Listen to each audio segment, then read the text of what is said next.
because Sam Fisher was a big story. He's a bloke. I had dinner with Sam Fisher, I think it was only 2 years ago in Los Angeles with my wife. He was absolutely wonderful company. He was with a group of people, including Dane Swan and Dustin Martin and Josh Caddy and a whole group of people. They took us out for dinner. We had a fantastic time. He now finds himself in jail on charges of drug trafficking. Well, he's on remand, waiting trial. Remand. OK, but he's under custody. So, but the point being is, you know, I think what we have to get past in the AFL is that we know now that the drugs in society are rife. We know that, I'll get you the figure here, I'll come up with it, but let me just get you this figure. While I'm doing that, can we have a listen to Nick Riewoldt, who spoke about this on the couch the other night? There are not a lot of sort of Sam Fisher type incidents that we're hearing about now, but there are a lot of players that are slipping through the cracks. That would be my assertion and my experience, that so many players right now are slipping through the cracks of the AFL system, and when they come out the other side, their lives are ending up in pretty horrific condition. So let this be the line in the sand, enough is enough moment. This is the cautionary tale. Something needs to be done, because players and teammates can do as much as they like, but they're not experts in the space and they need help. So I had a bit of a go at Nick the other day, and we had a long conversation today. I didn't think he should have pointed the finger at the Players Association. I think he saw that as a more general point than Sam Fisher specifically. Ross, I wrote about Sam Fisher in late 2012 and the fact that he was having a pretty torrid off-season. I talked about a collision course that a few players were having at the time. Of course, the Gary Pert volcanic behaviour thing at the AFL meeting had already come out. I said that Sam Fisher was in danger of losing his spot in the leadership group and would probably lose his spot in the leadership group. Sam Fisher did not get dumped from the leadership group. He was demoted to an emerging leaders group, which was just a joke, quite frankly, given what he was facing at the time. They tried to do a deal with the Herald Sun as a result of what I'd been writing, or not a direct result. He was going to come clean about some of his issues then, according to Mark Robinson in a column tonight. He never did. He never really faced up, Ross, to his problems. And I'm told a lot of you have been trying to help Sam Fisher for a long time. Yeah, without being... It's very different. He was a very special player for me. I coached him from 2007 to 2011. He was never in the leadership group, but he was an All-Australian. He was a star. Scott Waters he was. Yep. So, under Scott. So, he always trained and he always played, and he caused no headaches for me. So, but beneath the surface, clearly there was going on. But we'll get to the illicit drug policy with the AFL, but as a coach, you don't get any of that. It's the club doctor only, so I was never informed. So to me, what did I see? An incredible athlete, a lovely person, kind nature, that trained and played and was a star of the club. So you never saw a troubled person? I never saw a troubled person.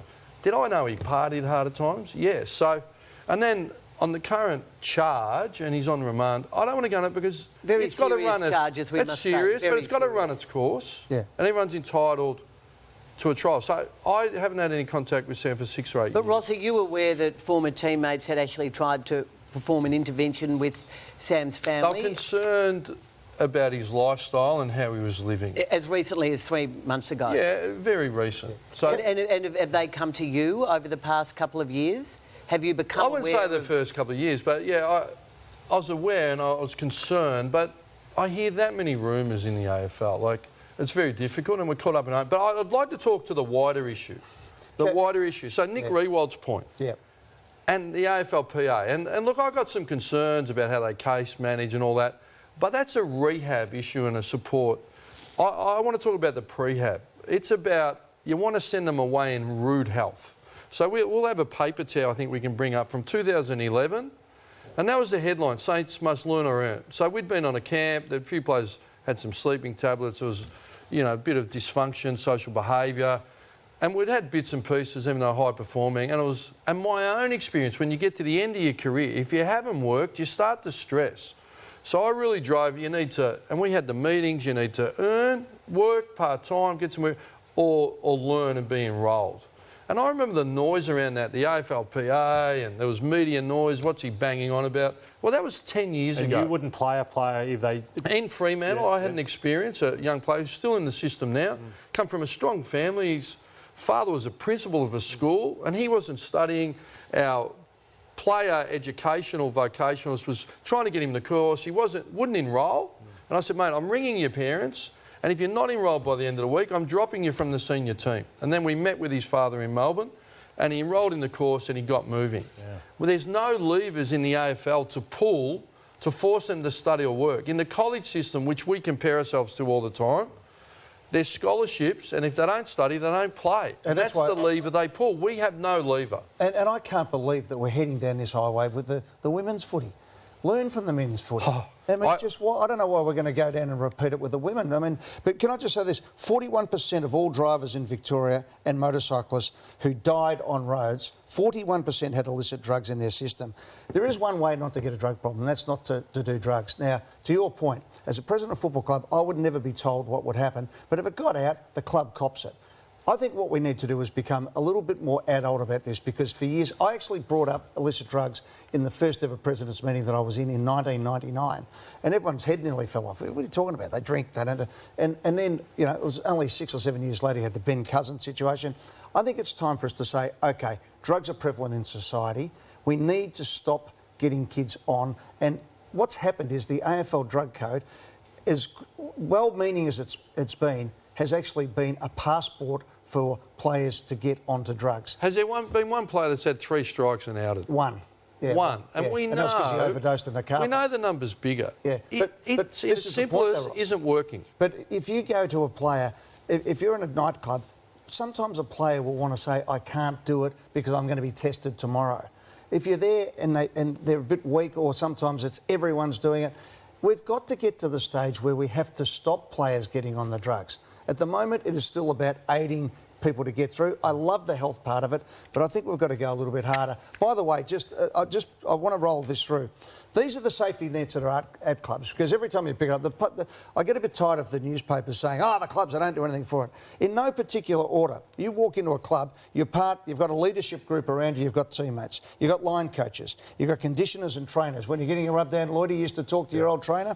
You've got nutritionists, you've got a head of football, you've got the head coach, you've got psychologists and a psychiatrist at Collingwood. Football administrators are there. The president's always walking around, directors have always been there. Then you've got your parents, your friends, then you've got your manager, then you've got the Players Association. So how is this happening still? Who do fund a lot of rehab, do a good job. which must be said. So but I think we're attacking it the wrong way, is what I'm saying. Nick Revolt says slipping through the cracks and all that, that players have the best opportunity in life compared to the person, that is absolutely right. But there's some great stories in the AFL. And just because one, and we don't know what's going to happen with Sam Fisher, but the charges look serious and he seems to be in a bad way. Yeah. It just seems a pity that we blame the game. Obviously, it's really tough to go from being, you know, in the system to go out of it. Yeah. It's not like a normal profession. Well, let's hope the 600 players... They get a lot of help and a lot of support. Let's hope the 600 players in the system sit up tonight and go, what am I doing with my life? Because Brad Crouch has turned himself around from Adelaide. There was an article. He's now studying.